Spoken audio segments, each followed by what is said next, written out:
We just don't pay ransom. It is our policy. This was not ransom. Any suggestion that it had anything to do with ransom is absolutely and utterly false. These were two separate processes run by two separate teams. Now, yes, they were done simultaneously, and so I understand the coincidental nature here, the timing, but absolutely had nothing to do with ransom. We do not and will not pay ransom. He said that repeatedly during that interview last hour. Wall Street Journal broke the story. Mary Kissel is a member of the Journal's editorial board and the host of Opinion Journal on WSJ Video. How are you? And great to see you, Bill. Good morning, Mary. A lot to go through.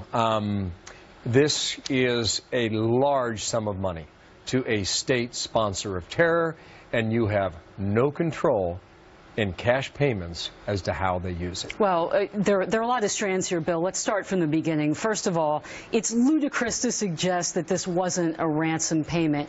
Iran is calling it a ransom payment. If it looks like a ransom payment and it smells like a ransom payment, that's exactly what it is. This is a very important point. You're saying the Iranians are calling this a ransom payment. That's how the story reads. The administration wants you to believe that this payment is solely about money that was owed to Iran because of a deal that was done in the 70s under the prior regime. That's a dispute that was being litigated in The Hague. But, Bill, why wouldn't the administration just continue to litigate that in The Hague? What's better, doing a settlement and a ransom that sets a terrible precedent and gives money to a state sponsor of terror, or letting a legal process play out in an international court? I know which one I would choose. This is another great point, because what they have said is that they've saved the American taxpayer a lot of money. Well, how do you know that?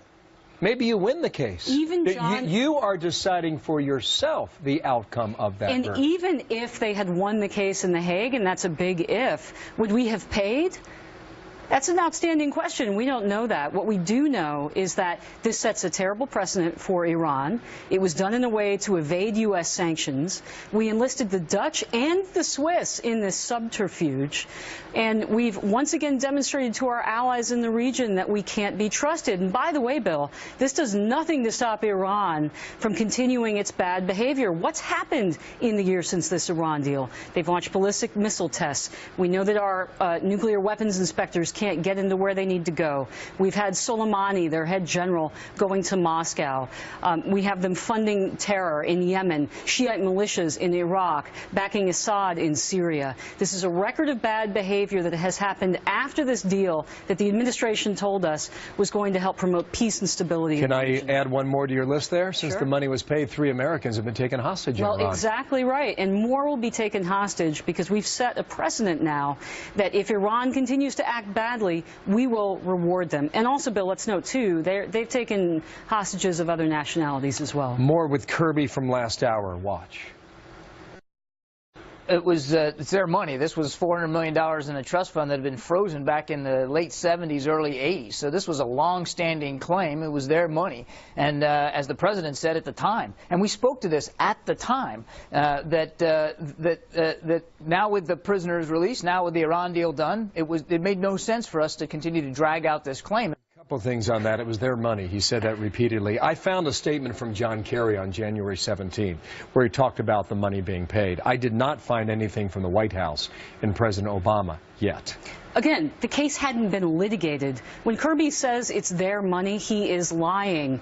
The case had not been litigated yet in The Hague. And again, even if it were litigated, and let's say hypothetically Iran had won the case, what is better? Giving money to a state sponsor of terrorism that we know is actively working against U.S. interests, or letting this play out? I would rather wait 20 years and pay interest on that rather than to give the money to the mullahs in Iran, who are working against U.S. interests in the region, who are committed to destroying Israel. Everything that Kirby said there is spin and has to be taken with a big grain of salt. Let me come back to that answer. On January 17 from the White House, the president said with the nuclear deal done, prisoners released, the time was right to resolve this decades-old dispute. Why? No mention of a cash payment. No mention of a ransom, because he knew that Congress would go crazy. This is the reason the president didn't want to go to Congress in the first place, because he knew if he put this deal forward as a treaty, it would never get passed. That's why he went around Congress to get the deal done, why we're only now finding out all of these details post facto, after a year after the deal has been done.